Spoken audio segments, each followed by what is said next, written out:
Hello and welcome to the sort of Striding Edge Games podcast army list breakdown series thing. I'm Boris, And I am Julian. and this episode we go through Minas Tirith.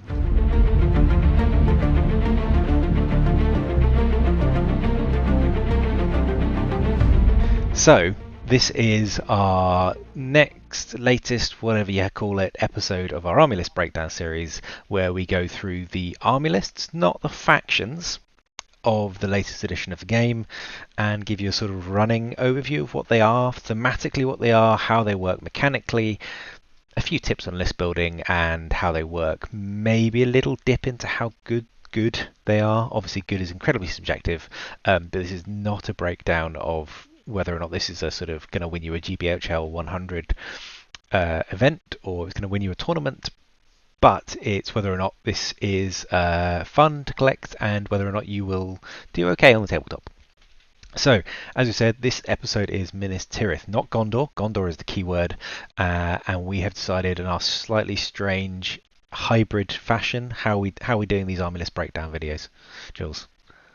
Uh, in some ways, this is because in the previous edition you had your faction, and then you hmm could build a list from that faction, and then there were legendary legions that were like specific scenes in the movie or the books. Now, faction is kind of just a keyword, and then the everything is like a legendary legion. So that makes it quite difficult to do like an overview of a faction. Instead, Yeah. we're kind of looking at lists. But Yep. in that sort of set, I mean, we started with the Army of Gothmog as our sort of real first overview. This, we're doing Minas Tirith. It is almost everything you want from Gondor. Yeah. But it is in a sort of Gondor in a specific sort of mode. It Yeah. is one where there is Boromir, there is Faramir, there's also Denethor, there's hmm no King Elisar, there's no Gandalf the White. It is sort of Gondor before the events of the Lord of the Rings, really. But It's weirdly, it's pre-movie Gondor, basically, isn't it? It's yeah, it's pre-Boromir setting out to go to the Council of Elrond. That's sort yeah, of the thematic timing of it. Um, Not quite Reclamation or Osgiliath. It's in between those two things, strangely, I suppose. Or it could represent earlier than Reclamation, because that's its own specific list. But yeah, we're going through lists, not things, because something like Mordor is a faction keyword, but it is absolutely giant. And more importantly, various army lists do different things to different profiles. So we went through a Mordor orc, or in this case, a Minas Tirith warrior. That warrior might do different things in different army lists or have different bonuses in different army lists. So it's kind of mm, redundant to talk about lists. Anyway, so that's our primer. We probably won't go over that everything, but we're sort of still at the early part of the series and we plan sort of at some point to go through almost all of the lists in the game. Well, maybe we'll get there at some point. I think I So, mean it may be a case that we might group a couple of lists together. I mean, like yes, for Rohan, there's quite a lot of similar lists. Um, Ride of Rohan in the Rise of Theoden and the Riders of Aemir and Theodred's Guard, is it now called? Are all Fords of pretty Eisen, much the isn't same it? thing. But yeah, they're all the Fords same. of Eisen, sorry. Yeah, they pretty much do the same thing. So yes, this episode is Minas Tirith. So as Jules said, it is sort of pre-movie Gondor. Take us through the broad overview, thematics of this army. What's this? If you sort of picked up a book for the first time and you're Yeah. sort of thinking about coming to the game. I suppose I mean this is basically the men of Gondor. It's the firm shield wall against the darkness of Mordor. Um, it is, they've fought Mordor since the founding of Gondor, and they are still Basically, yeah. standing. Basically, I mean they're the only sort of kind of original combatant that is still standing in the same way. Yeah, it's a good way of putting it, actually. I mean, yeah, the only ones still around from end of the Second Age, technically.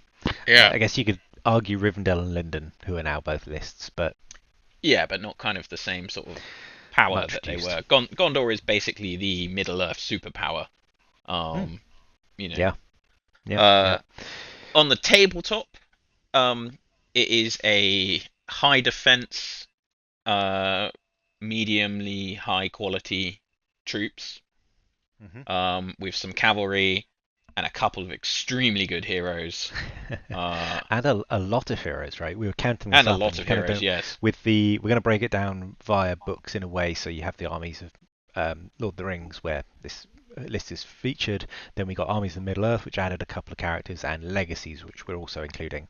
But I think once you add in the two additional sort of books, as it were, it's up to 9 heroes or something like that. It's a Yeah, lot of heroes, and and a decent number of warriors. I mean the heroes in the Gondor list. I mean the nice thing about this Minas Tirith list is basically none of the heroes do anything complicated. Um, there's no magic. There's Yeah. no anti-movement shenanigans. There's For, no for sort of there's no yeah, tricks. You know, I sometimes call it a middle of Sunday list. Like you're on your fifth game on a Sunday, yeah, and your brain is mostly gone because you were up really late on Friday night finishing your army. You had a really bad night's sleep Saturday because you stayed out too late, and you by game 5 on Sunday you're forgetting all your army list special rules. This is a good one for that in a way. So yeah, going on. So that's a rough overview. We've roughly broken it down to pros and cons. We did the same with the Army Gothmog. I So believe. In moving on fact, to we do have a presentation that we have we prepared. do, yes, of course. Um, It's very so nicely prepared. If you are listening along instead of watching along, you'll have to imagine it, I'm afraid, but it is the finest PowerPoint presentations. But we will yes, so just we have Minas Tirith and then pros. magically switch to that, and here we are. Oh, we Mm. only showed Minas Tirith for a second. Okay, Pros. pros, go through. I mean, I think we had some discussion. I mean, the Minas Tirith list is broadly, it's mostly pros. The cons are kind of less to do with weaknesses of the list and just more kind of things that this list doesn't do. Um, Yeah, but pros, as we said, very high defense. You know, not necessarily dwarven level, but your basic troop is D6 and has access to shield wall, so can go up to D7. Your heroes also generally have high defense, including your captain that can also the generic captain also has shield wall, so he can go to defense 8. Um, yeah, so that's quite strong. The lowest fight, sorry, the lowest fight in your army is fight 4, so you also have a good level of fight, including technically, oh it is oh fight sorry, 3 Pippin. from the, Oh, the the the siege siege crew. crew. No, the siege crew have fight 3. But if they're in combat, something's gone wrong. But yes, you are correct. The warrior has bumped up to fight 4, which is probably one of the There's more there's a significant big fight change. changes this edition. Um, and also like your top fight is 7 because you have access to Boromir. Um, which is another sort of Yeah, pro, is actually a good range of heroes, including so Boromir is very good, and Faramir has actually had a huge upgrade from the previous edition. So both of them are quite good. yeah, You definitely. also have a very good courage value for sort of general humans, and access to a lot of bodyguard or swarm protector units. So hypothetically, quite a lot of fearless. As we said, there's very few complicated rules or interactions. Um, which is really quite a pro. It might be a con for some people, but it's a pro in terms of simplicity. Uh, and in a sort of meta sense, almost every single unit in this list is usable in at least one other army. Um, other than Denethor and Fountain Court Yeah, that's guards. one of the considerations. Um, Ooh, yeah, good point. Not sure, but it's one of the considerations is we're going to take into account anyway is whether or not buying this, but starting using this army will unlock any other armies for you. So we previously talked about the Fellowship, pretty good because unless maybe you're finicky about sculpts, but Legolas, Aragorn, and Gimli anyway can fit yeah. into a lot of lists. So it's a good starter point, as it were. Cons. Should we move on to the cons? We did have a chat like off camera, as it were, and we kind of try to write the script for this episode. And at one point, I was like, "Are there any cons? Are the cons just that they don't do something quite as well as other lists? That's not really a con, considering we've just come from Army of Gothmog review, Mm. which there are a lot of cons, sadly. Yeah, take us through the I mean, I cons of think for this list. me, when you're sort of looking and you're trying to work it in terms of kind of your list building, there is very little flexibility.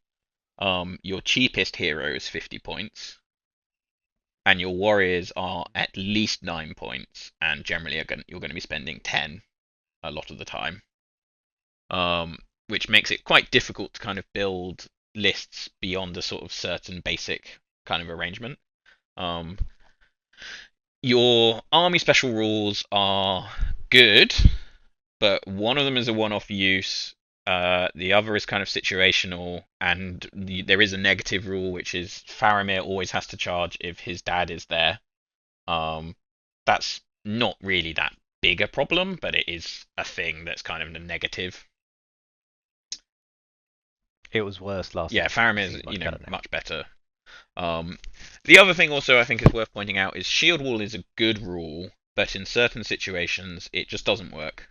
So if you have Strength 3 warriors fighting, it's the same to wound roll as being D6. Oh yeah, D6 versus D7.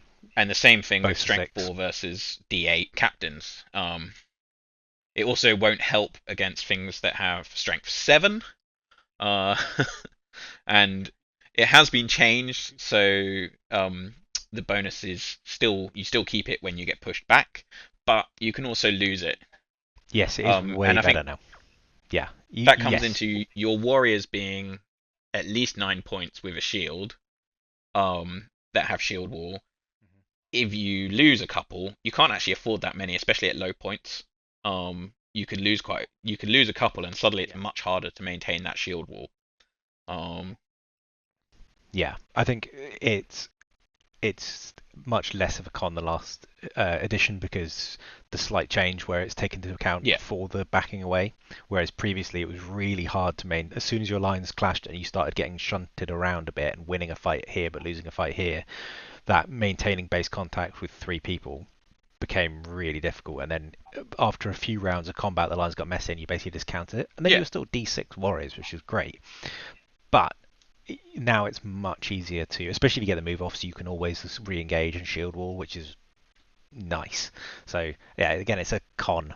And I suppose the other con is Boromir doesn't get to take his super special banner.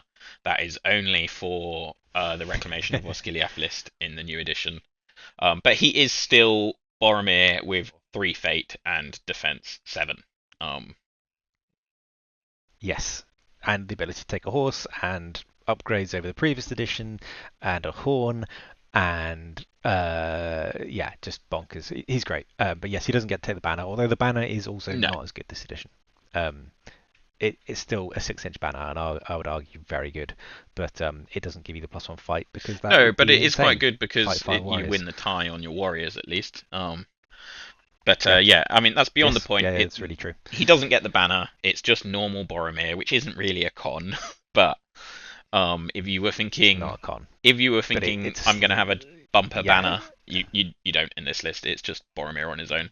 He's still amazing. He's still amazing. Right, so that's the pros and cons. A lot more pros than cons, I would say. Army special rules. So, what does taking the Minas Tirith list over other lists give you? Yeah, I think we touched on it already, but so you get 3 special rules. The first one is a once per game ability. It is, do you think the eyes of the White Tower are blind? During the priority phase, before the roll for priority, Denethor, as long as he's on the battlefield and is alive, so you do have to take him to get this rule, you can just choose to win priority. So it's similar to Palantir in Arnor, or Saruman can do it as well, I think. I mean, it's a really nice special rule. I think it's one of those special rules though that does maybe sometimes suffer from the healing potion issue of you think I'm going to save this for when I really need it, and then don't use it, or you wait too long and you missed the time that you should have used it. So I would say it's a good rule. Decent. Use it in the first instance that you're like, I need to use it now. Or the first time you go like, oh, it would have a benefit this turn. Like, obviously, it's not much point using it first turn when you're just walking towards each other. But the first turn, maybe second, or maybe first turn of combat, or turn where you're going to get into combat. I mean, the ability to force your opponent to heroic I move actually or think, I something. mean, it's something Pretty like good. this. One of the strongest capabilities that it could be used for is when you have priority, you get to decide how the combats are split up, and that could be really key in a certain turn. Yeah. Um, Yeah, absolutely. Because you can always get heroic yeah, combated or heroic move offed against if you have priority, but there's nothing that can stop you deciding priority fight the way yeah, fights are divvied up. Interestingly as well, because you have to have Denethor to have this rule, but you don't have to have him in this army, yeah. which is quite interesting. A lot of lists you have to have the big named hero, but you can choose not to. You can have someone else lead this, or you can have an unnamed Yeah, and I think captain that's lead it if you want. actually that's a key thing about this army because the next two rules are related to Faramir, and you also don't need to take Faramir. Hmm. So you could actually make Yep. a Minas Tirith Yes. list and have no benefit from any of your army special rules, which is kind of funny. Um, Yeah. it's weird, but it's kind of funny. Probably a bad thing to do. So yeah, the next Yeah. rule is there a captain here who still has the courage to do his lord's will? Essentially, if your army includes Faramir and Denethor is alive and on the battlefield, so if he's coming in reserve, it doesn't do anything. But Faramir is fearless, great, but whilst Denethor is alive, Faramir must charge if he is able to do so. Uh, this is kind of a copy and paste from the last edition, although I'm not sure he got the fearless bit before. Um, Can't remember. Maybe you it did. it it's a not a bad rule. I mean, Fairdred's Guard had a similar rule where Fairdred always had to charge.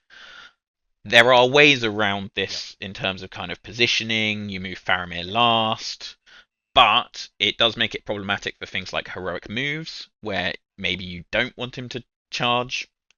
You just want him to move and people to just around Yeah. him.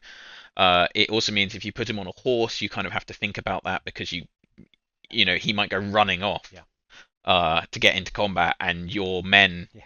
are all foot slogging behind him. Um, Yeah. Or you end up in the awkward position where you have a mounted hero and mounted warriors in front, and then the turn you want to charge, you call heroic move with the hero, but they can't move through the warriors, so they have to call the move forward like an inch, and yeah, then send the warriors forward, and they kind of have done nothing. Um, but yeah, I don't think it's a huge negative. it's You can not a always kind of, it's as you not a say, as long huge as you're negative. Um, you're picking. in conjunction with the second rule, oh sorry, the third rule, which is Faramir's charge, there are some sort of things where he essentially, if he's mounted and charges, then all friendly Gondor cavalry warriors within 6 inches of where he started also become fearless and get +1 to their fight, which is an amazing rule. But as you're saying, if you do a heroic move and can't charge, then you don't get the benefit of that rule because you've kind of blocked yourself in the sense of trying to protect Faramir. Um, Yeah, yeah. You want to move your line up with the cavalry with the hero behind, so you don't get dismounted by shooting. But then the turn before you want to heroic move and charge, you want to shuffle them to the front of the line so they can heroic move, hit the line, and yeah, bring all the cavalry with them. But obviously, with this list, if Denethor and Faramir are in it, Faramir's just going to go head and tails into the enemy list, the line, and maybe something's changed and you've decided yeah, this isn't the turn you want to charge, but tough. So, but I mean, it's situational. I think if you have a mounted hero who's pretty good, a lot of the times you're going to you're going want to to want to get charge. the Yeah, charge bonus. So I don't think it's it's something you can work around. I don't think it's a huge negative, and making him fearless is fine.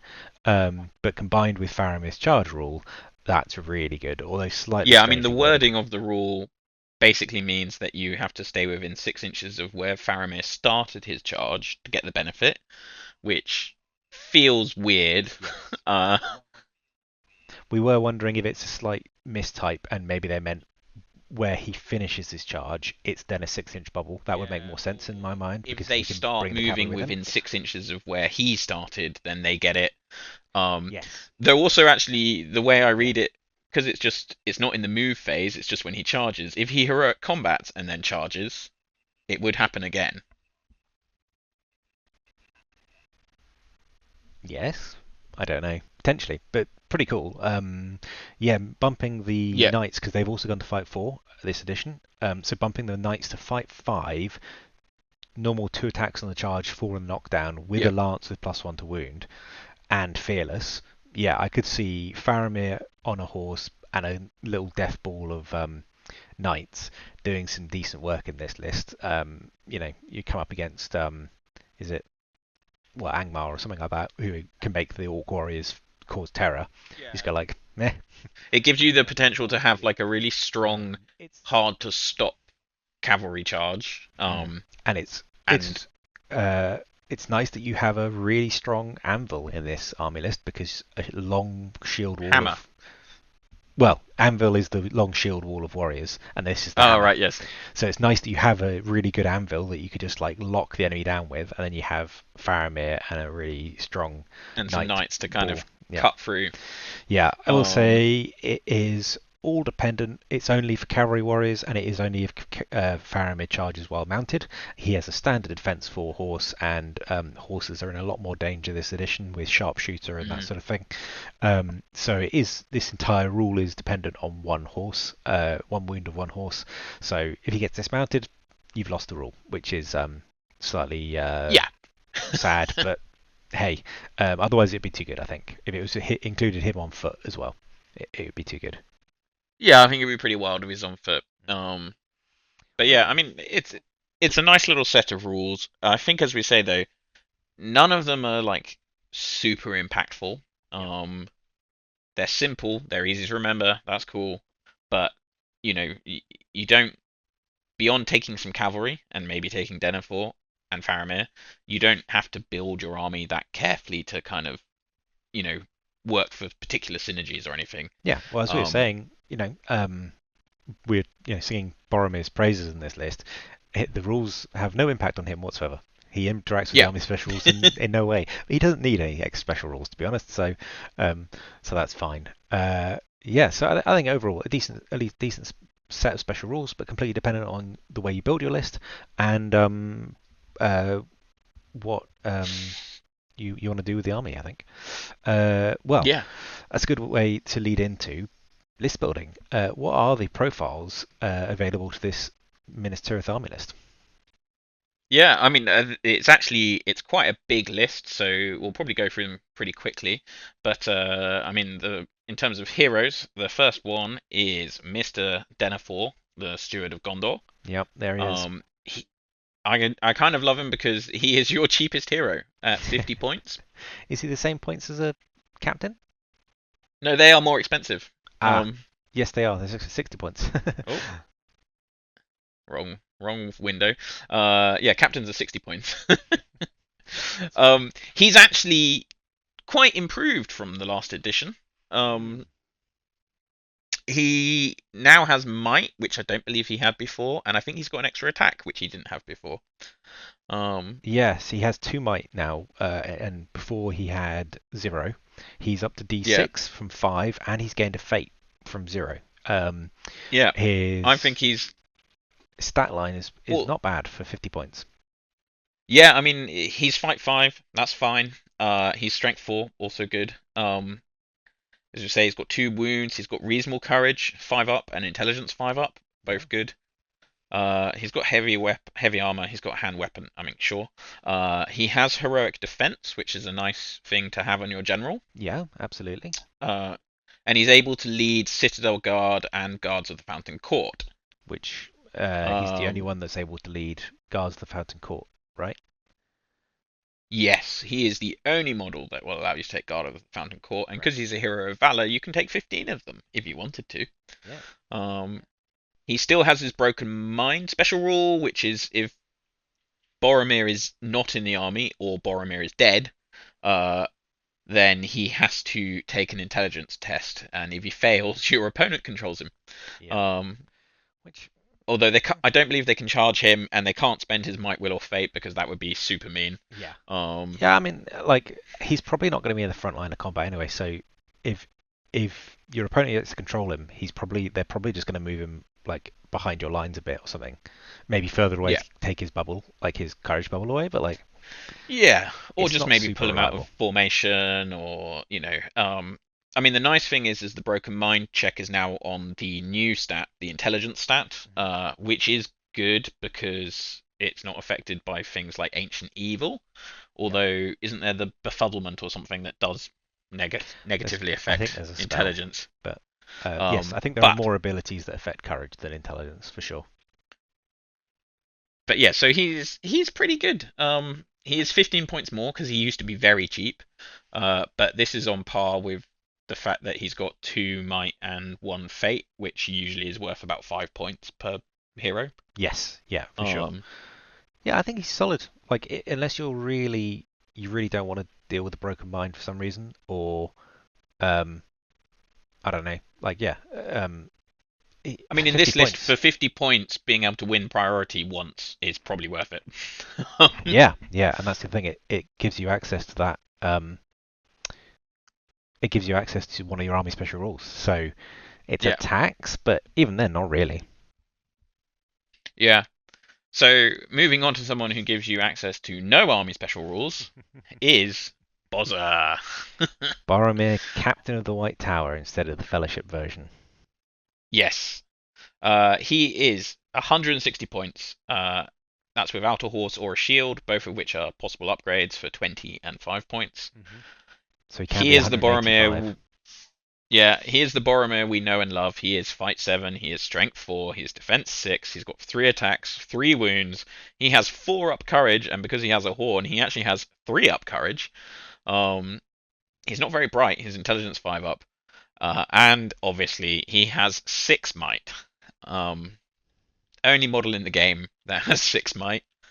And Yeah, it's great. still Uh, bonkers.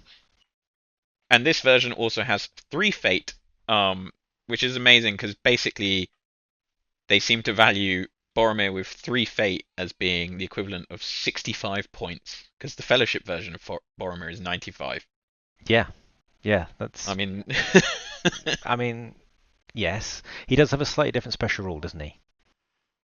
yes, in Gondor he basically gets the equivalent of a lance, just all the time. Right. Yeah. So Whereas, if he's on foot or mounted, he gets +1 to wound when he charges. right, yeah, that's it. Whereas if he is in the Fellowship, he gets a bonus near hobbits. He gets to reroll wounds, Yeah, he gets to which reroll is wounds. Um, +1 to wound or reroll wounds. I'm sure the maths people will be able to tell us which one's statistically better. Um, feels like rerolls. I've always assumed a reroll is better than a +1 myself, Mm, just but because you can still roll like a 3 or a 2. yeah, and with the amount of Um, might behind him, you can probably bump a lot more of the rerolls into like a wound. yeah, I Anyway, think you're probably more likely to want to fish to get a better roll. But anyway, yeah. Otherwise, he's got heroic challenge, he's got heroic strength, he's got heroic strike. He can lead Citadel Guard like his dad, but no Fountain Courts. And he has the Horn of Gondor, which is also worth having.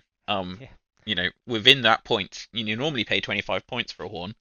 Um, on Boromir, it's essentially free. yeah. I mean, if you take the 25 points off, like if you imagine you're paying for the horn, that's the horse and the shield for free, as it were.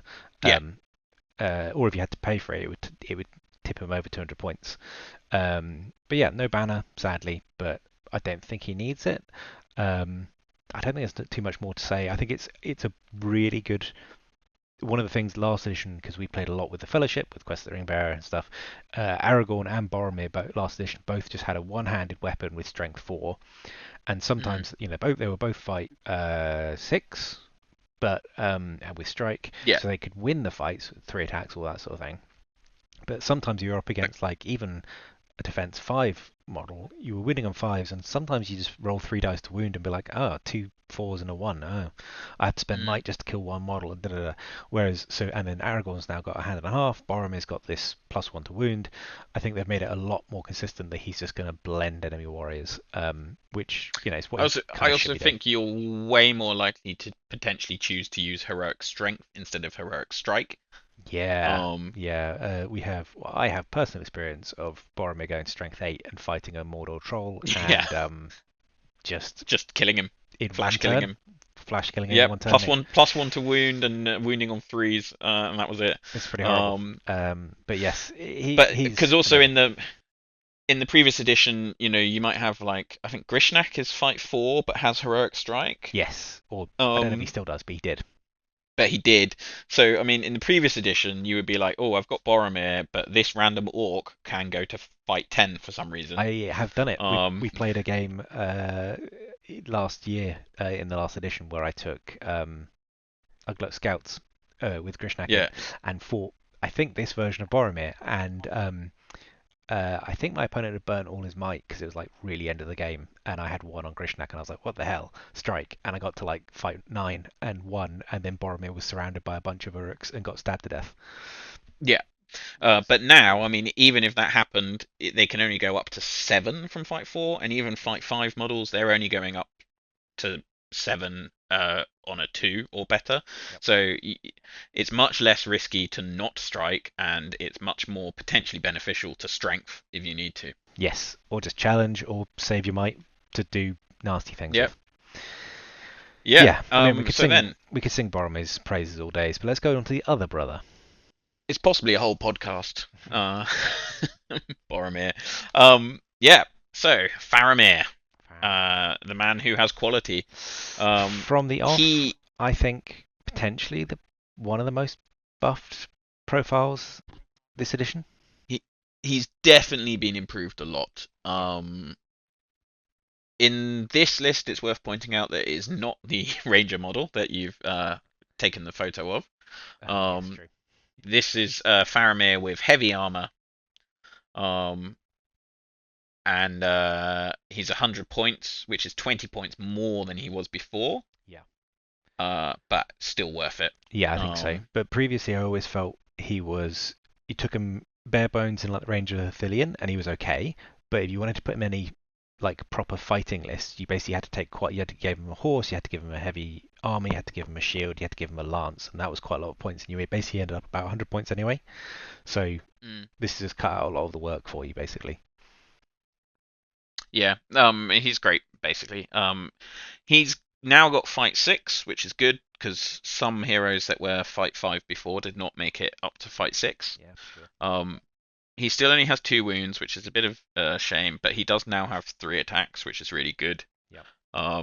He's got 3 might, he's got 3 will. He just has a sword, but he has the heavy armor.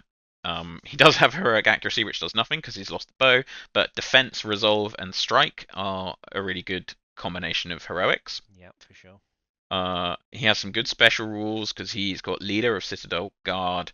He's got resistant to magic, which is kind of wild. Yeah, I guess it's just to have hanging out with Gandalf. Yeah. Sharpshooter does nothing. Woodland creature still, it's quite good. Yeah.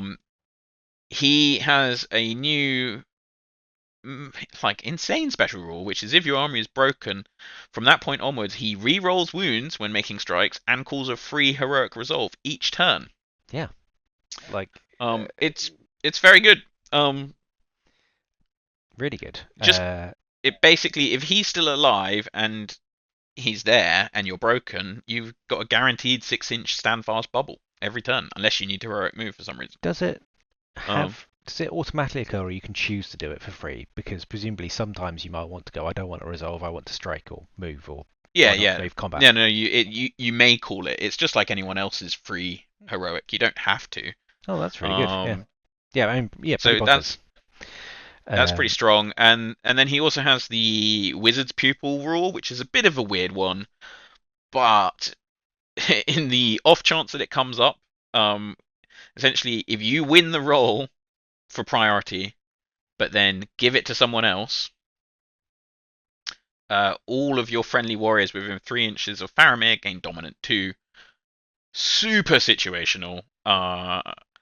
You need to know basically that the game is going to end on the turn that you win the roll for priority. Yes. Otherwise, yeah, it's got a lot of a lot of conditionals, but there are occasions where because of the ending on a broken, you play one more turn. So there's sometimes that you know the game's going to end this turn, or I guess at an event you might see the timer and go, the game's ending this turn. So yeah, then and you happen to have models on objective, and you happen to be playing an objective match. But yes, it could come in clutch. Yeah, I mean, it could definitely win you one game out of 6 or something. but it's if definitely it not a came bad up. thing to have, and it's a nice addition. Um, Uh, yeah, and it's something that's worth remembering because that might be that just one instance where you have like two guys, but Faramir, yep. and suddenly actually those two guys become four guys in terms of objective control. Yeah, and you have 5 to your That's opponent's 3 or something, or 4. yeah, Yeah, really situational. Sometimes I think this will be a win more, but sometimes it might just pip you over the line to get you some more points to get you a win. But yeah, he's really exactly. good. I think he's gone up 20 points, but he's gained a fight, an attack, an ability to reroll wounds, have a free heroic resolve if your army is broken. That he takes Citadel Guard, has gained resistant to magic and sharpshooter for 20 points. I think Yeah, that is definitely worth it. One thing I did notice, which amuses me, him and his brother are both courage 4, but he is intelligence 4 plus, yeah, he's whereas the brighter one. Boromir is intelligence 5 plus. Boromir's just a smidge dumber, Yeah. but that's how it is. But those are the big ones. Um, And I guess linking back to the same as Denethor, he unlocks in it, as it were, 2 special rules for your army, and I think yeah, they're probably the stronger ones. So if I was going to choose between taking Denethor or Faramir, I would take. Well, actually, one of them only works with both, doesn't it? One is yeah. Denethor, one is both, and one is Faramir on his own. So yeah, I think the Faramir's one with the charge could be really good, depending on how you build your list. I think Faramir is probably the hero that you would always take in this list. I would agree. I would agree. But maybe other people disagree. If you do, comment below, and maybe we'll agree with you, or maybe we'll continue to disagree with you. Yeah. On But so to those, yeah, other well, heroes. those three are the three heroes of valor. Everyone from now on is a hero of fortitude. Good point. Yep. So starting quite quickly, so we have Irolas, Captain of the Guard. There he is. This is a Forge World model. He comes in a nice set with him and Denethor. Yep. He is 5 points more. Actually, sorry, it is worth pointing out that there's a theme here, which is basically almost every hero is a variation of a Captain of Minas Tirith in some way. Yeah. He is 5 points more than a Captain of Minas Tirith. He is 65 points. His stat line is relatively basic. Compared to the Captain, he is defense 6 instead of 7. But he has 2 fate. Cool. Sure. He also has heroic defense, which is weird but cool. Sure. And he has leader Citadel Guard, allowing you to take Citadel Guard, and he has Sworn Protector Denethor, which is pretty good. Yep. Assuming you've taken Denethor, he can pass courage checks. That's great. He has 2 special rules. He has Defend the White City, which allows him to shield even though he doesn't have a shield. And if he wins, he can make a single strike against an enemy model that was involved in the combat. Nice rule. I mean, there's nothing, bad about it. No, sounds fine. Yeah. Because he's got the 2 attacks, it means that he can shield and go to 4 attacks, and at least you actually, that is quite get nice. a really good chance. Yeah, because against like one warrior, because sometimes when it's a warrior, you're like, okay, I get to roll 2 dice rather than 1. That's good. But if you're fighting 2 opponents, or even if you're fighting 1 opponent, maybe you're just like, maybe I'll just chance that we each just roll 1 dice. But when Yeah. go... Or I mean, if you got cavalry charged, say, and you're like, oh, I don't want to risk it, suddenly go to 4. And then his other rule is actually really good, assuming you have taken Citadel Guard, but friendly Citadel Guard within him gain 3 inches within 3 inches of him, gain a bonus of +1 to wound when making strikes. Yeah, that is strong, quite interesting. Yeah. if you have Citadel Guard. Well, I think it's a theme of there's a couple of matchups of heroes where maybe you could argue the case for a Citadel Guard spam, or a good chunk of them surrounding this Irolas and a couple other people could do some nasty stuff, or could just be quite decent.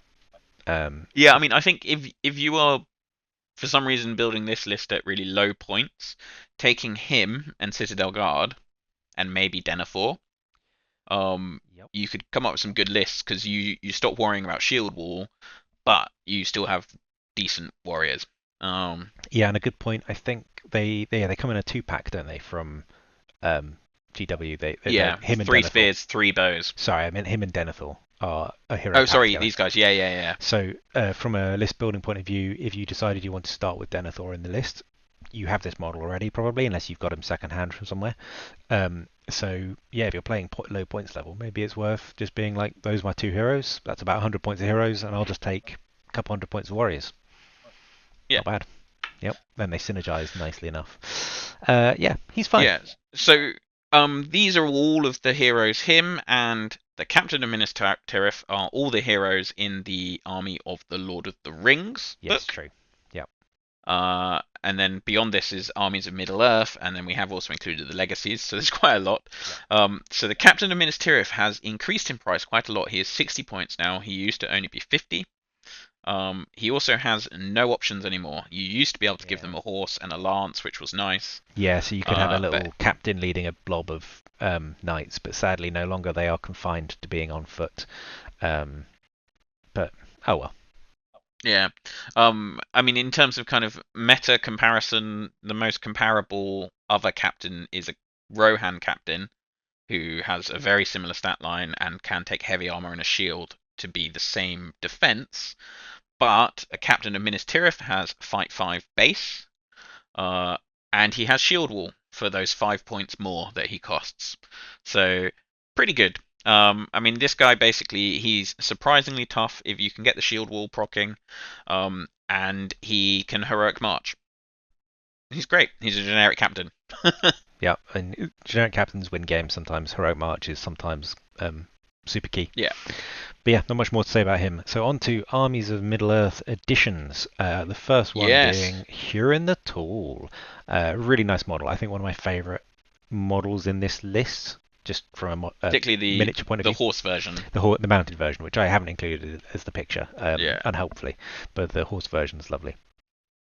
Yeah, so Hurin is an interesting character. He is 80 points, so he's quite a bit more expensive than a captain. But for that, you get an extra might. He has better courage and intelligence. He has a really good heroic suite because he has strike, strength, and resolve, and can take a horse. So he's your third model that can go on a horse. Third hero. Yes, I think so. Yeah, he doesn't have the shield wall, which is fine, and he has several special rules and a special weapon. His special weapon is a Master Forged hand and a half sword, which, Brilliant. For those who don't remember, Master Forged, you don't have -1 to your dual roll. It's great. It's awesome. You know. So, on a horse, two-handing, knocking down to proning enemy models, you're going to be doing nasty stuff with your strikes. Brilliant stuff. Yeah. I mean, a bit like Boromir, he's kind of a budget Boromir. If you strength and knock someone over on a horse, you're suddenly, wounding on 2s most of the time. He has 2 special rules which are to do with your general. He has In Defense of the King, which is as long as he is within 3 inches of the general, he auto passes courage and can reroll 1s to wound. It's a nice rule, but 3 inches is very small, and if your general is Denethor, this guy kind of wants to be in your enemy's line, making a lot of trouble. And I think on a horse as well. If for some reason on a horse, if you haven't taken Denethor but have taken Faramir mounted, this could be a horrible combination. Faramir's so your knights have gone up to, it'd be expensive. You could have him, Hurin, and Faramir mounted with a bunch of knights. Faramir makes them fight 5 and fearless, and then he comes in and is two-handing with no -1, possibly strengthening, and then having rerolls to 1 on the wound. Rerolling the 1s to wound. Yeah, I mean, stuff. I think that is definitely expensive in money. It's not that expensive in points, but definitely a hypothetical list that could work quite well as just being a mad cavalry charge. Because then the second special rule he has is the line of command special rule, which is if he is still alive at the end of the game, your opponent will get no points if they have killed your general. It's a nice to have. Yeah. I think depending on how you build your list, I mean, if you've got Denethor in your list, you will hope that this guy is way more likely to die than Denethor. Yeah, maybe. I think, but then if you have Faramir and you're charging in, you can get unlucky and he could die quite quickly. And there are scenarios in now with the match play and the VP revamp where there's 20 VPs up for grabs, a couple of the scenarios award quite a lot of points for killing the general. So I'm sure there's one or two where it's like 5 points if you kill the enemy general. Like there's a few for wounding, a few for taking them down to 1 wound, and then a few more for killing. And the ability to just go like, nope, you don't score those 5 points because you didn't, maybe as soon as like if you did take Faramir and the death ball on horse and Faramir dies, as soon as that happens, maybe you just peel Hurin off and send him to the back of the board and go, that's 5 VPs in my pocket. Yeah. Yeah, exactly. Who knows? It's situational, but could be good. But yeah, I think he's a brawler basically. Yeah, I mean, I think if you can afford the points, which bearing in mind he's 100 with the horse, he's a great hero. Yeah, I think so. Yeah, really interesting. So to move on, we have Ingold, the Warden of the Ramus Echor, which is, for those who are unfamiliar, the extra wall that is around the fields of Pelennor. The one that immediately gets broken through. Yeah, I mean, Gondor doesn't have enough walls, so they built an extra wall. I've actually only just realised that that's what's on his shield, isn't it? Oh. That weird little circle thing. Minas Tirith is in the middle, and then the wall is around the outside. Oh, there you go. Miniature designers do great stuff. Maybe that's true. Maybe that's what that is. So he is 70 points. He is very similar to the generic captain, but he does have heroic defense and strike. Yeah. He has an extra point of fate. Cool. And he keeps and will. And he keeps shield wall, which is great. Especially because his special rule is Resolute Fighter, which means that him and friendly Gondor warriors within 3 inches will not back away if they lose a combat. Your opponent has to back away. You can still be trapped, so boo, but this is an amazing special rule. It's not quite as good as it was, but I think it's still really good. Yeah, because before it was probably the difference between keeping your shield wall and losing it, whereas now you would keep it no matter what. But also just for objective play, it is a really good rule because you can just lock something down. Yeah. You stop people moving, even if they're trying to push. I don't know how it works. I assume it doesn't work against barge. Yeah, no, because that's not backing away. That's being barged. But interesting. Still great. Still great. It's a nice special rule. I think if you're taking a shield wall block of warriors, and you can take him instead of a normal captain, perhaps. Yeah, you're paying 10 points for a captain that has defense and strike, and then an extra point of will and fate, and then the extra rule. I would definitely pay 10 points for that. Again, it probably depends on your army build style and your play style. If you're doing the cavalry blob charge, maybe you're not going to have loads of warriors, and maybe he's not a good choice. But if you're doing a proper solid, like throwing down 30, 40 warriors, maybe him in the middle would be great. Okay, so this is the last hero in the main rules, so not including the Legacies heroes. Yeah, the Beregond. Last tournament legal at GW, Wormworld, sadly. Yeah. But, yeah. He's had quite a reasonable glow up, because he used to be a minor hero and was like 20 points, and I think only had 1 wound and 1 attack. He is a captain with a longbow. He's got a 3-up shoot. He's got defense 6. He has 2/2/2. So has an extra will and an extra fate. He has heroic accuracy. Cool. And he has bodyguard, which is a nice rule. Yeah. Another warrior that has either swarm protector or bodyguard, like quite a few recurring theme in this list. Yeah. He's handy to have. Longbows are nice to have. 3-up shoot, cool. Yeah, the only one on the list. He does have a special rule. An unlikely friendship, but it doesn't do anything in this list because you need to have Pippin. He hasn't turned up yet. If you did have Pippin, whilst within 3 inches of Pippin, Beregond rerolls failed wounds when making strikes. Nice rule. Doesn't do anything in this list. Super cool. But yeah, sadly not. But yeah, I think he's good. I think he's probably better in Atop the Walls, where you do get to take Pippin. He also inexplicably cannot lead Citadel Guard, which is kind of annoying. Yeah, I think it's probably a thematic thing, because I think in the book he is just a member of the Citadel Guard. He's not a captain. Yeah, he's just a guy. He doesn't. He then becomes. He has a lot of significance and ends up doing a lot of things, and so he's like a heroic name. But in terms of like military rank, he's basically just a regular bloke in the Citadel Guard. So I guess Yeah. thematically it makes sense, but functionally in the game it's weird because he's a hero of valor, No, fortitude. Sorry, fortitude. he's a hero of fortitude, but can't lead the warriors in his warband. Oh yeah, so it's slightly Yeah. strange, but sure. And yeah, the only 3-up shoot in the army, which is fine. Yes.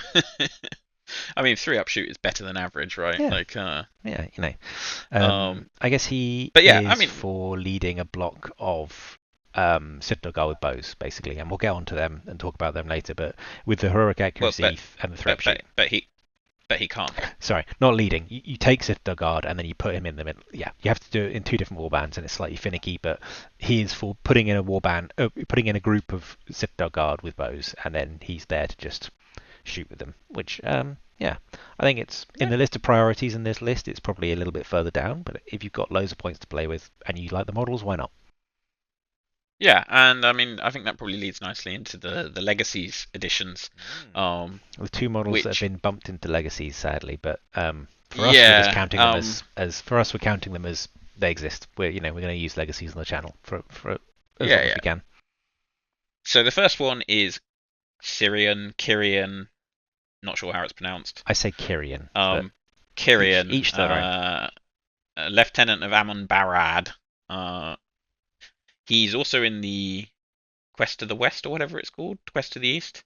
Oh list. Yes. Slightly strange one. He is 65 points, so he's 5 points more than a normal captain. He's got 1 extra will, but not extra fate, and he gets +2 courage when charging a terror-causing model or being attacked by a model with Blades of the Dead. Cool. So you're neat.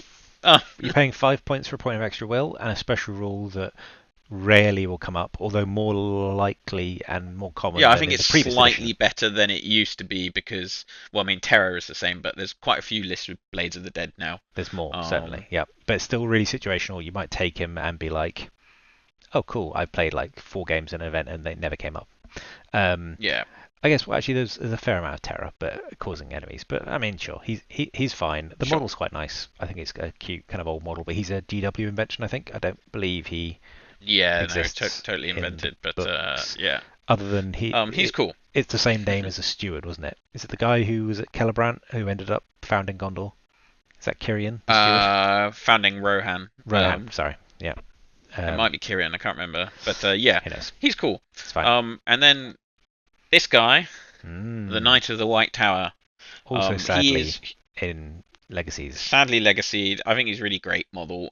He is essentially Hurin before they put Hurin in the game. Yeah, he's a channel favourite. He was one of our first Minas Tirith models we painted because we bought the old command pack, which came with him in. And he was good, and amazingly, he's got even better, I would say. Yeah, it's kind of a funny thing in the Legacies where they have stuff that has been tweaked. He has been tweaked. He is now Fight 6. I can't remember whether he was Fight 6 before. No, he was 5. But he's 75 points, so he's quite a bit more expensive than the normal captain. But he has that Fight 6, and he has a 2-handed sword with Mighty Blow, bonkers. which is really good. And he also gets to re-roll a d6 if in the dual roll if he is fighting an enemy hero. Bonkers. So good. I think he's actually quite a strong budget hero killer. For sure. I think just throwing him in and using him to take out enemy captains, because he will destroy an unnamed enemy captain really easily unless you roll badly on the dual roll. Because his old rule was what is now the 2-hand rule. On a 6, you don't take the -1, which was fine beforehand, but wasn't amazing. But instead of that, he now has Mighty Blow and a banner reroll if he's fighting a hero. That's great. The only thing is I think it's 75 points and he doesn't interact with your army in any way. He's just there as a solo thing. I would say the real negative of this guy is if you have a model, he is almost certainly fine cast, and the sword is a huge source of frustration. Yes. It is very wibbly wobbly. We have a GW fine cast version, and it is unnerving to pick him up. For sure, but yeah, I'm not even sure if he was ever metal, but yeah, I'm sure he must have been originally. Yeah, but yeah, so a fan, no, a channel favorite, a personal favorite of mine for the model and the thematic. I think he's a cool model. Yeah, he's a nice guy, nice model. It's Yeah, got some nice rules now. I think it's actually a shame that he's just not in the armies, but makes sense. He's an that is unnamed random hero they'd yeah, invented, so it makes sense. But that's the world we are in now. that is all of the heroes. Again, I think that was 9. I haven't actually kept track of it. A lot of them, over half of them in, I think over half of them in Armies of the Middle Earth and Legacies. So there's a lot of additionals. Technically, you do need 2 books and a PDF to play this if you are using pen and paper. Every single hero. You're using every single hero as well, yeah. So that leads us on to warriors, and there aren't as many warriors, but still quite a few. Yeah. So the obvious warrior is the warrior of Minas Tirith. Yeah, there he is. These guys are 8 points base, but realistically they are 9 at a minimum. Yes, because they now previously the shield was optional, whereas now like a lot of warriors, you have to build them with the stuff the model comes A with. shield or a bow or a shield and a spear. So they are minimum 9, potentially 8. Yeah, I Sorry, mean, 10. so for your extra point compared to the previous edition, they have all gone to fight for. I mean, Bonkers. basically, it's great. Yeah, Really no good. notes. Other than the sort of other than being able to kind of mix and match war gear like you used to be able to, now it's very set. You can't take like a spear and a war horn anymore, which you used to be able to do. But they can take banner, they can take war horn. Yeah, or you would take a shield on the banner guy because you'd just be like, I Yeah, want to keep him alive, and he'll just shield if he ever gets in the combat. Whereas, yeah, now it's just set with what the models are sculpted with. Bit of a shame, but hey ho. yeah. I mean, it's the same as everyone else, Same as everyone else, so essentially. it's not a disadvantage for this army in particular. And they have a banner. They have the ability to have 2 banners technically, one on a warrior and one on a hero. And since some armies don't have banners at all, that's a bonus. Apart from Boromir can't take the banner in this list. Sorry, yeah, true. But yeah, basically, I mean, these are, depending on what you're doing, these are like the bread and butter of your list. I think it's worth pointing out that Citadel Guard with longbows are a better option if you have the models than taking Minas Tirith warriors with bows. Apart from, are they Citadel Guard a D5 and Warriors of the Bow a D6? No, they're D5 because they're just heavy armor. Sorry, yeah, I'm getting one Because Citadel Guard get longbows instead of normal bows. Yes. And the points are exactly the same. They're both 9 points. Yep. And a strength 3 shot is, I would say, a lot better than a strength 2 shot because you are wounding things. Yeah, I think a lot more of the stuff in game on a 5 rather than a 6. I think it's quite a big difference, especially shooting against horses and things as well. Yeah, for sure. For sure. But yeah, I mean, comparatively, they're the same cost as Morannons, but have a higher base defense. Because you have to take the shield or not. Like, they have better fight value and courage, and they have shield wall. Just great. Which again, I mean, obviously you need to have the shield, so the bow guys don't get to do it, but your sword and your spear guys both have shields. It's good. Yeah, I mean, they're almost as good as dwarfs for holding the line. Basically. I think also just the ability that a lot of your cheap infantry are defense 6/7 can use the shielding special rule and have decent courage and possibly are likely to have more, plus heroes that have a lot stand fast, means they're just really annoying to shift. If you have like 30 of these guys in a shield wall with spears supports, and a couple of heroes that have bodyguard or swarm protector to throw out a stand fast bubble if you get broken, it's going to take your opponent all game to chew through them, which is sometimes all you need. You need to hold your opponent's army in place to then let the other parts of your army do their job. And I think in certain missions, really in certain missions, Minas Tirith can basically bully their way onto an objective and then just not leave it. Yeah, and I think the points you pay for them, like they have gone up a point, but the points you pay for them is still compared to like warriors and other armies at the same points. I think they're still actually better or equivalent or better which is Yeah. nothing to be sniffed at.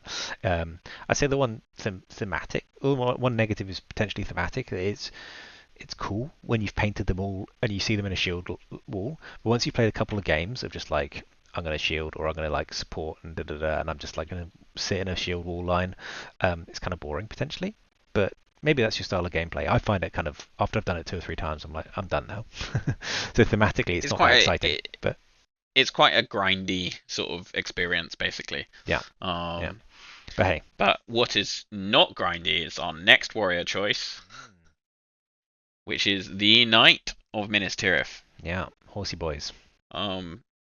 So these guys have gone up 2 points, but really it's just the one because you used to not be able to take the shield if you wanted to.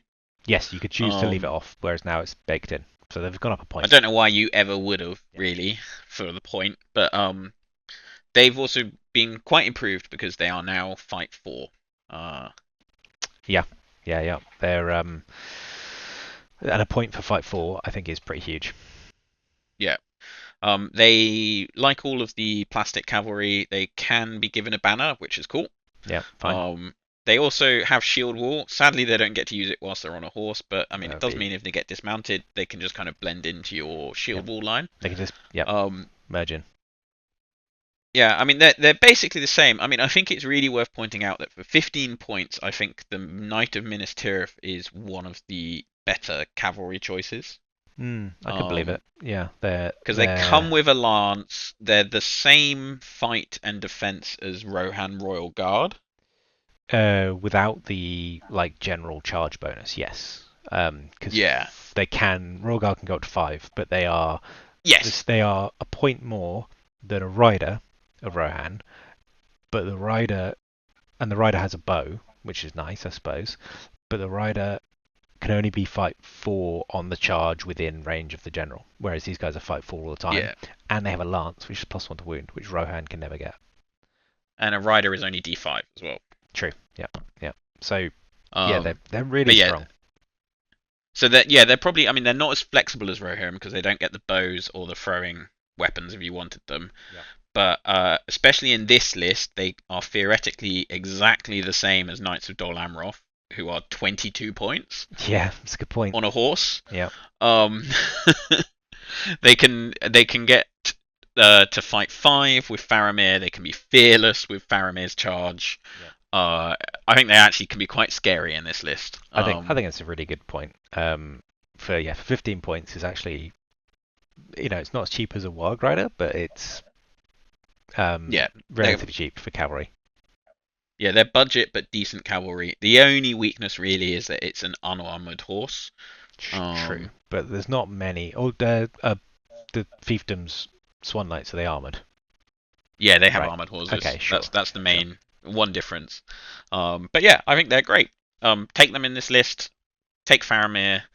Make a mad charge. And I think possibly get shot off all your horses. But I think a nice thing with these is there's absolutely nothing wrong with however many you take. Like I think there's a genuine case for like taking 1 or 2 and just having them as a little nuisance thing, or the ability to just challenge a 10-inch charge bubble, or missions where you have to get off the enemy's board edge. You're just like, cool, I could send a couple people off thing, or taking 5 decent, taking 10 decent. I think it's actually potentially it was sort of semi-viable before, but I think it's really viable in this list to have Faramir, as we said, maybe take Hurin, and just take these guys. Yeah. Just have no one on foot. Yeah. Like have a Gondor cavalry army. I think it would work. I ship it. Maybe Boromir as well. Maybe Boromir as well. Yeah. Just for the extra. That would be horrible. Yep. I think really decent. On to the next couple of warriors who are also. Yeah. So there's 2 more warriors. We have the Citadel Guard, and then we will get to the Guard of the Fountain Court. I think there's been a lot of kind of, especially Fountain Court guards, I think a lot of people got upset because they used to be able to take shields, but they can't anymore. Yep. And there's a lot of questions of, are Citadel guards good? Yeah, or I think not? Because of the fight, it's a weird artifact of the fight balance rebalance, or scaling.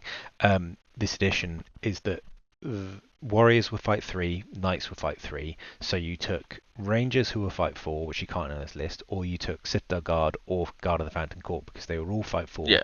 and you put them behind your shield wall line or you put them behind your warrior line. You gave up the shield wall, but then you gave yourself a shield at the front at D7 or 6, sorry, and a fight 4 support. And then that let you win a lot of fights. And then with Boromir's banner, it bumped up to fight 5, which was pretty nuts. Pretty wild. Warriors are fight 4, and these guys haven't increased. So we're sort of talking about both of these in the same breath, but we'll break down individual ones in a minute. But so, like, well, now what's the point? I think was the initial reaction was, well, they're fight 4 as well. They're meant to be the elite ones. Why are they the same? Yeah. You know. Why would you take these guys when you can just take Yeah. Minas Tirith warriors, which are plastic models and are much easier to get hold of? Yeah. I think that they definitely do have a place. Okay. One thing that we've already talked about is with the Citadel Guard, they get a longbow for the same cost as a Minas Tirith warrior with a bow. Yeah. So if you're looking for any shooting, take these guys. Yeah. Because so. strength 3 shooting is just better. Yeah. I also think there's sort of a thing where if you've got the spears, they are 1 point cheaper than a Minas Tirith warrior with a spear, because the Minas Tirith warrior with a spear also has to take a shield. Yeah, that's a really good point. Because again, it's the sort of economies of scale. So if you're talking about 2 or 3 warriors, you're only saving 2 or 3 points. But if you have 15 with spear and you put 15 in Denethor's warband, say, you're saving 15 points. That's the whole. Which warrior. is an extra knight. That's a knight. Yeah, I was going to say it's a warrior and a half on foot. Actually, that's a whole knight of Minas Tirith. So sure, you go down to defense 5, but they're still fight 4, and they are. I think they have bodyguard. They do have bodyguard. I mean, so you do lose out because they don't contribute to the shield wall because they don't have shields or shield wall. But I think potentially there is a space of building a list. Hypothetically, again, I reckon it would be expensive money-wise because this is a metal blister. But you could do a list which is just these guys and maybe the Fountain Courts. I think so, and I think that could work. Denethor gives them the bodyguard, and who I've already forgotten who it was, but gives them +1 to wound, right? Irolas gives them +1 to wound, so you could have a bunch of longbows to pepper your enemy with Beregond, and then calling heroic accuracy, and then you could have Irolas and Denethor, and a bunch of guys with spears, and maybe a few warriors at the front to just give you the shield. And or just like Faramir and knights as well on top of it. And then when they crash in, you get spear supports that get +1 to wound for quite cheap. Well, and potentially the front line also get +1 to wound. The main disadvantage with that is that there are literally 6 sculpts. Yeah, but that's true. Which might drive you a bit mad. Yeah, but that's true for a lot of things. But yeah, and so then in a sort of similar vein, we have the Guard of the Fountain Courts. These guys are the exact same cost as the last edition, which is 10 points, but they have lost the ability to take a shield, and they used to be able to take a banner, but so yeah, they can't take a banner. Sure. They have bodyguard, which is cool, and they have an extra rule, which is protectors of the white tree, which means that whilst they're within 6 of, it says a Gondor general, but you can only take them if you've got Denethor. So whilst within 6 of Denethor, they get dominant 2. They're more expensive than a warrior with a shield and spear. Sorry, they're the same points even. They do have D6. Like in the old rules, they were always inexplicably slightly better defense than they should be. Sure. The bodyguard is cool. I mean, it's fearless. The dominant 2, I think, is really interesting. Yeah. In certain situations, it could be very strong. I mean, just doing quick add up in my head, but like Denethor can lead 15 of these. They're 10 points each, so that is 150 points for 10 of them. 15. And Denethor conveniently is 50 points. So 15 of these plus Denethor is exactly 200 points. So a 200-point warband for 15 fight 4 defense 6 warriors that all have bodyguard, and then once they march onto an objective, become dominant 2. So that becomes 30 models, or 30 plus Denethor's if he's your general. Is it 3 for a general? dominant He's 3. got to be the general if he's in the list. But So sorry, yes, the generals count. Generals automatically get counts dominant general is dominant 3, so 3. it'd be 33 33 models models effectively. on an objective. So, like for example, one of the ones, the one in the middle where it's only one objective and you have to fight over it, the ability to just go like, I have the equivalent of 33 models on this objective, and you just have they're fearless as long as my general's alive. You have to kind of scrape me off it, come at me. Well, and also like I mean that's so many models that your opponent, like if you're around an objective, your opponent can't challenge it, right? Yeah, true. Because you can't get more models into the space if your models are already there. Yeah. So unless they are Smaug or the trolls with the upgrade where they just automatically control the objective, you basically have that objective if you manage to get these guys. Yeah. Yeah, that's true. I and mean, for them to, it's a niche case. Niche case, yeah, I think so. I potentially that's one thing. Maybe go all in, 15 of them with Denethor, and the other thing is maybe you take Denethor and like 3 or 4, maybe 4 because 4 come in a pack, and then you're like, that's just a nice sprinkling of dominant to bodyguard units that maybe sometimes it's really useful to have a fearless warrior just around to tag up like the Balrog or something. And sacrifice them. Yeah, I mean, I think in non-objective games, just the fact that they have bodyguard is quite useful because you can throw them off to charge into like unfortunate things. But also in objective games, these guys can wander off on their own and hold an objective with dominant 2. They can hold the ones at the back of the board as well. And then if you're broken, you're not worrying about your like one warrior holding your objective in your deployment zone breaking on a courage check. So that's cool. Yeah, they're okay. They're slight. I think they're just them and the Citadel Guard are less of an auto include, which I think is a good thing. Auto include in lists is a really boring thing because it just leads to the same list over and over again. So I think it makes you think about it. I would say from a modelling point of view, you get 6 Citadel Guard, 3 and 3 with spears and bows. You get 4 of these guys with spears in a single blister. They are all fine cast, I believe, and they all have spears. The Citadel Guard are metal and are actually quite nice sculpts. Yes. These guys, fine cast. Yeah. It can be very annoying. Yes, I think have we got 4 or 8 of them? I can't remember. I think we got 8, but they were a bit of an exercise in frustration for painting because a lot of the fine cast detail is just not there. It's not there.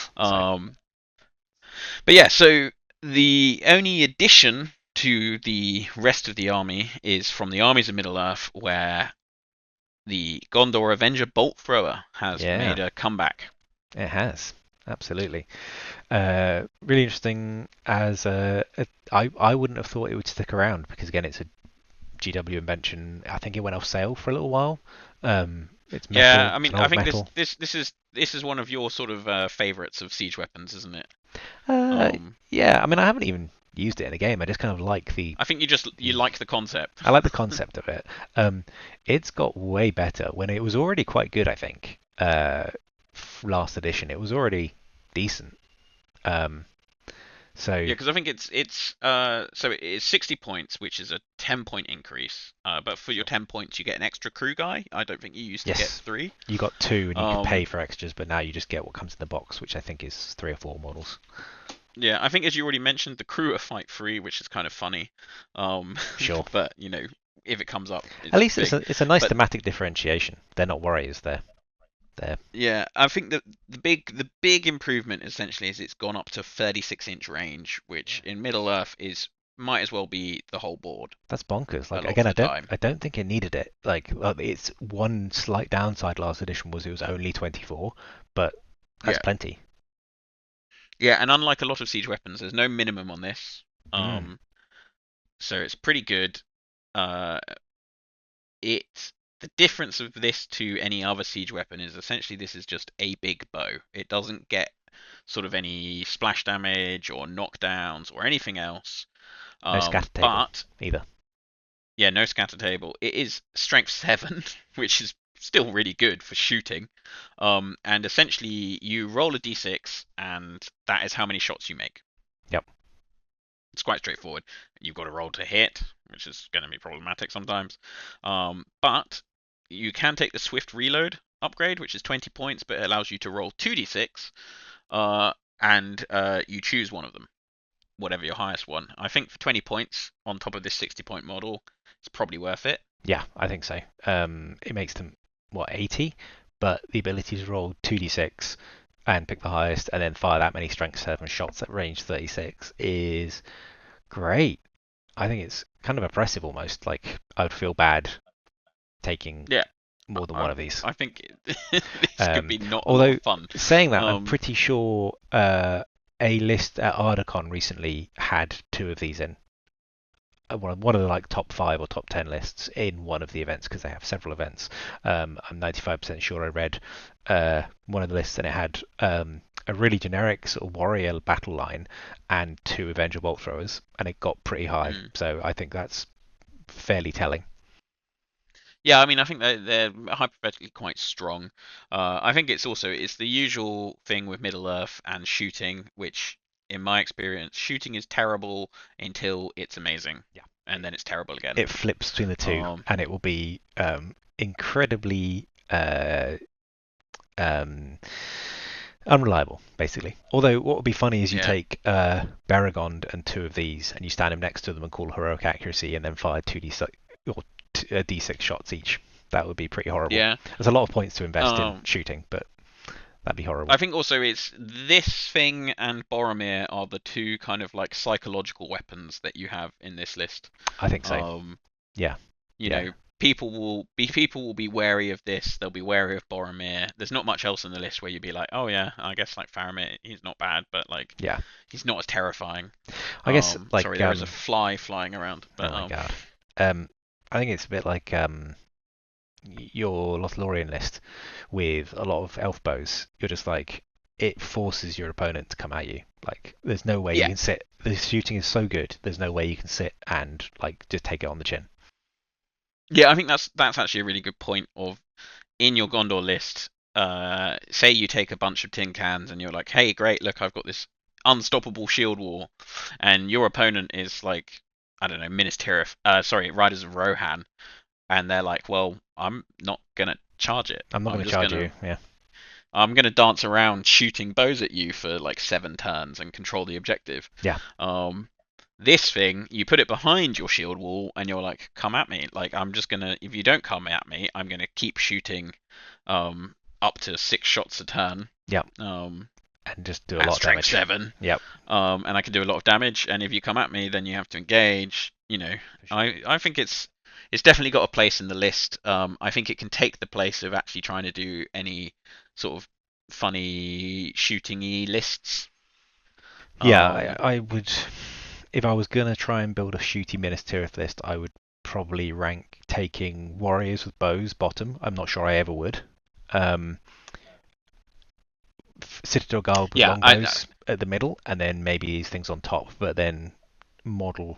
I guess the nice thing is you only have to buy one of these blisters to have one, whereas Citadel Guard you have to buy quite a few blisters to have more than 3 shots. Yeah, I mean, I think the Citadel Guard have they've got a mixed thing, because you give them the longbows, but they can bodyguard objectives. Yeah, definitely. Yes, yeah, that's same as Guard the Fountain Court. You can leave them at the back on your objectives, and that's a nice utility to have. Whereas these things, if you break, they could just run away, which would be annoying. Yeah, but this is, you want to make someone cry, so you're going to take these. I kind of like the model as well. Modeling wise, it's a fun little model. So, but yeah. Yeah. So we got through it. That was all of the heroes and all of the warriors. A lot of choice, which is really nice to see. Like, again, comparatively to Army of Gothmog, our last episode, which has 4 or 5 heroes and some basically auto includes, and then 3 or 4 warriors, but a couple of armies of Middle Earth. Loads of different, like we've already talked about. You know, you could have a tin can battle line. You could have a shooting with Citadel Guard. You could have a death ball cavalry charge. You could have a siege weapon. You know, it's 3 or 4 off the top of our head different lists that you can build with this army, which I think is really good to see. One of the things we try and do, or we're going to start trying to do as well, is a rough recommended sort of army list.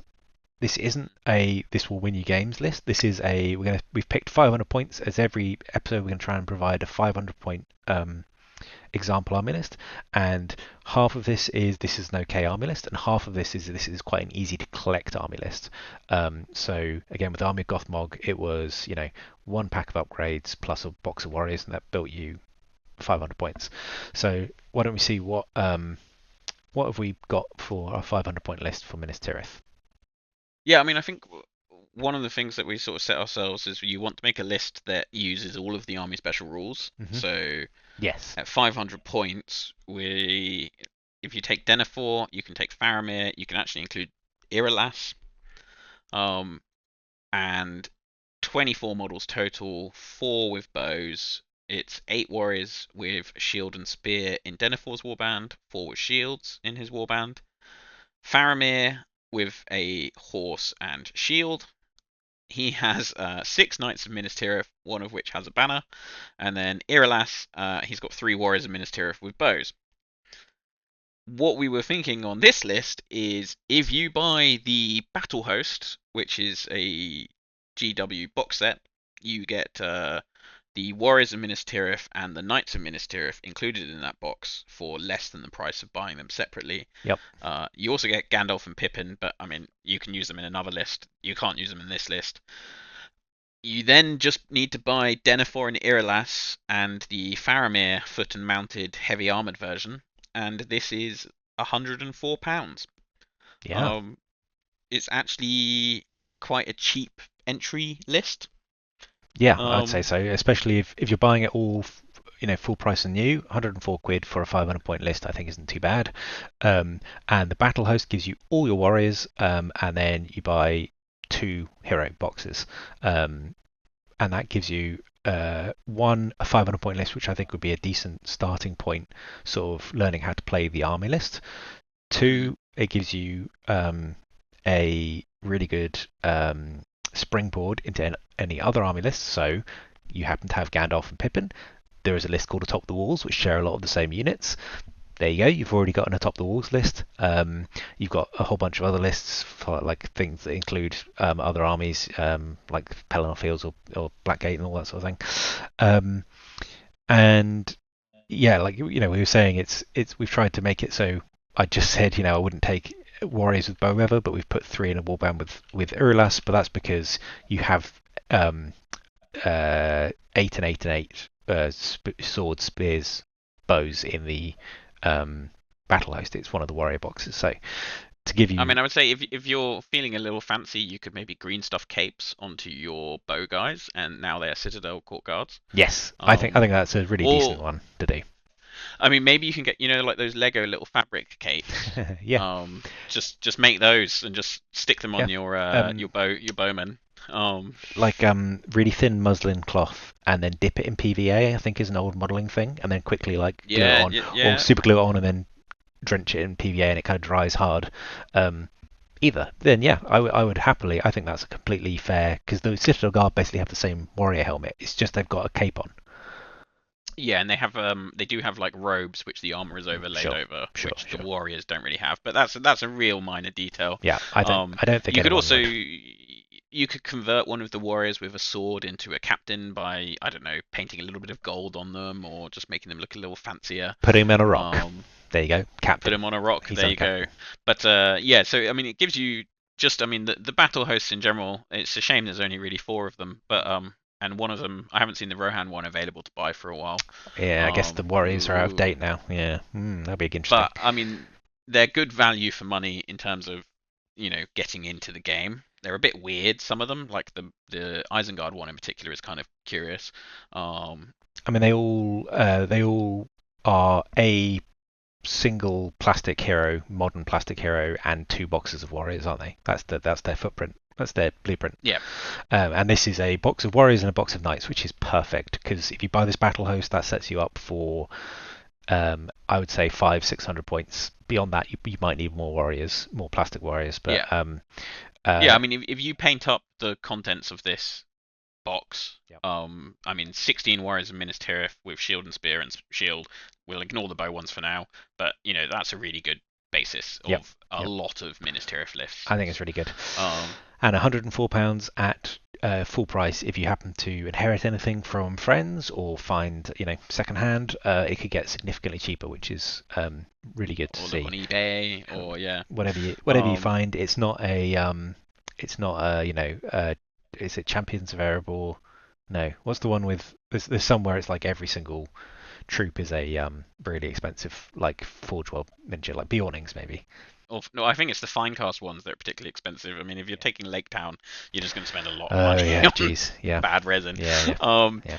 but yeah, so I think just to kind of illustrate that, this Mm. is 800 points instead of 500, Yep. and really is only a couple of extra purchases. Yep. This would just be you just need to buy Boromir and Citadel Guard and Guards of the Fountain Court, So a blister of which each, I basically. think, yeah, it's a blister of each. I think you're looking at basically another 60 to 80 pounds at retail. Something like that. Uh, and this is an 800 point list, which is actually, I would say, pretty respectable. Yeah. Yeah. And It's not honestly, necessarily optimum, but why aren't it's, you buying Boromir anyway? To be honest. yeah. I mean, you get 3 versions of him as well, don't you? Yes. Um, Yeah. Two on foot or and 4? no, two on foot and one on horse. But you can build the horse one with a sword or a banner. Ah, yes, yeah. But yeah, so really easy to actually expand the Minas Tirith list from your sort of baseline of warriors into something more interesting. Hmm. And as we say, also just it's a really good entry point. Really Get good. the battle host, get some heroes. You can do quite a lot of different Gondor lists from this kind of little seed. 100%. Um, Yeah. Because if you bought the battle host, you already got to top the walls. You buy a box of rangers, you can do Rangers of Thilian Aphelion. or Reclamation of Osgiliath.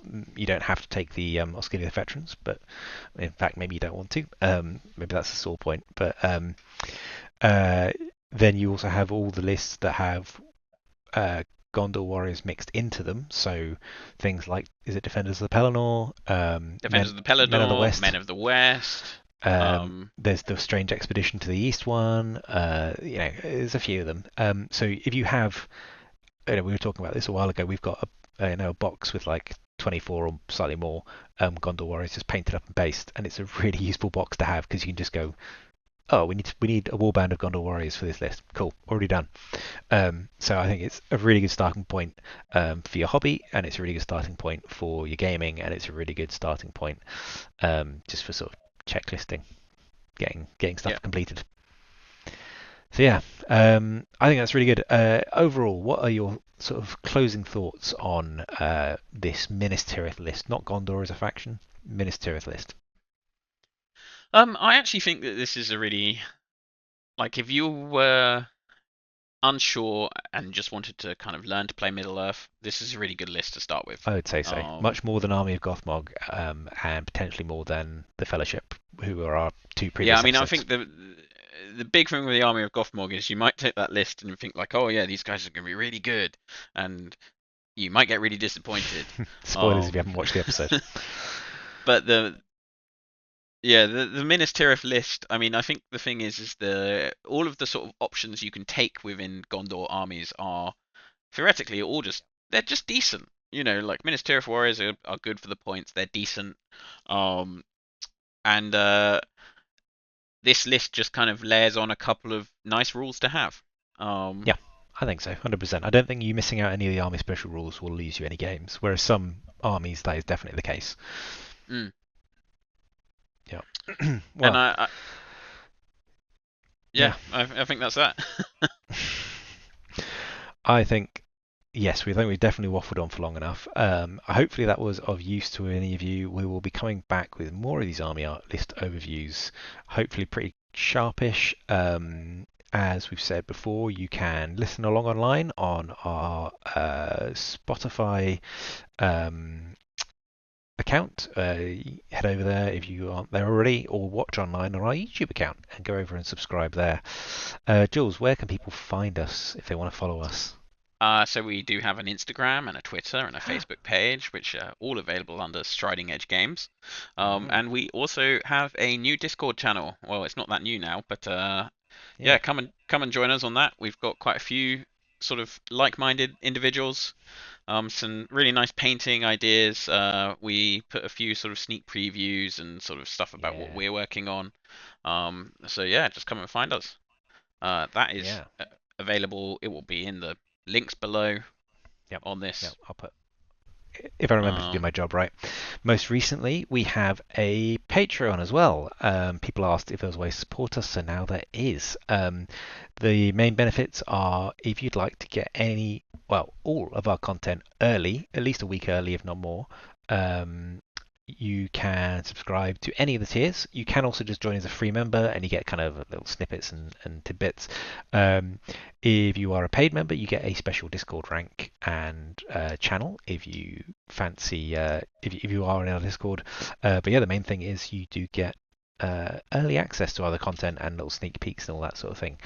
If you'd like to help us keep the literal lights on. We do need some new lights actually, so that would be appreciated. You don't have to, obviously. Everything's going to be free on our regular accounts as we are. Finally, how do you feel? How do you eat a tomato, Jules? Is it Denethor or is it more sort of knife and fork? I don't think anyone needs knife and fork. It's been done, I I mean, I think. think if I mean, I suppose if you have like a caprese salad, that would be Yep. with a knife and fork. But if Or someone gave me a whole someone gave me a whole tomato and they were like, "Eat this," I don't think I'd get out a knife and fork. no. What about a fried one during for in a full English? That you eat with a knife and fork. I don't really like them when they're cooked. I don't know. I love I tomatoes, quite but like them. fried. Fried on a bit Um, of bacon is good. but yeah, I guess I would use a knife and fork there. But his aren't fried. His are not Um, fried, no. Well, with that shocking revelation, thank you very much. We'll be back soon with our next army list overview. I don't know what it will be because we kind of make this up as we go along. We'll see you in the next video. So that is from me. Goodbye. and goodbye from me. Goodbye.